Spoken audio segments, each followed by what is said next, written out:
తిరుమాణిక్యం movie completed. ఈ movie flash back complete మూవీకి back bone అని చెప్పొచ్చు. ఇప్పుడు మూవీ ప్లాట్ గురించి చూస్తే సముద్రగని గారు ఒక లాటరీ టికెట్ షాప్ రన్ చేస్తారు. ఒక పెద్ద ఆయన ఆ టికెట్ అనేది కొంటారు, కానీ కొన్ని కారణాల వల్ల తీసుకోరు. ఇప్పుడు మరి హీరో ఆ టికెట్ తనే తీసుకున్నాడా, ఆ పెద్ద ఆయనకి ఇచ్చాడా, ఇవ్వలేదా అనేది స్టోరీ. ఆ చిన్న పాయింట్ని ఏం చూపిస్తారు, ఎంతవరకు తీసుకెళ్తారు అనుకున్నా కానీ వెళ్ళే కొద్దీ ఆ పాయింట్కి వాల్యూస్తో వెయిట్ పెంచుకుంటూ వెళ్తారు. స్టోరీ కూడా చాలా సింపుల్గా, నీట్గా ఫ్యామిలీ స్టోరీతో స్టార్ట్ చేసి స్లోగా పాయింట్లోకి వెళ్తుంది.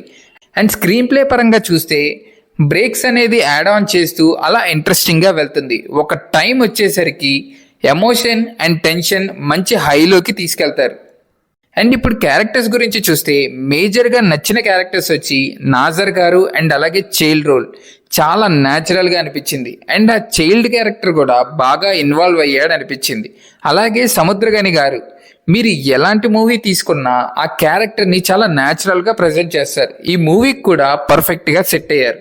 సీనియర్ యాక్టర్ భారతీ రాజా గారు ఉన్న టైం తక్కువైనా ఆ ఎమోషన్ అనేది బాగా క్యారీ చేశారు. ఫ్యామిలీ క్యారెక్టర్ చేసిన ప్రతి ఒక్కరి పెర్ఫార్మెన్స్ బాగుంది. బ్యాక్గ్రౌండ్ స్కోర్ కొన్ని సీన్స్కి బాగా ప్లస్ అయింది. డైలాగ్స్ బాగున్నాయి, మంచిని బాగా పోర్ట్రే చేశారు. మూవీని చాలా రిచ్గా ప్రజెంట్ చేశారు. క్యారెక్టర్ బ్యాలెన్సింగ్ బాగుంది, ఒకరు ఎక్కువ ఒకరు తక్కువ కాకుండా. మూవీలో ఒక సీన్లో మంచికి సంబంధించి ఇచ్చే ఎలివేషన్ క్రేజీగా అనిపించింది. ఓవరాల్గా ఒక మంచి సినిమా కోసం వెతుకుతుంటే ఈ మూవీ చూడండి. మీకు ఈ వీడియో నచ్చినట్టయితే please like, share and subscribe. Thank you.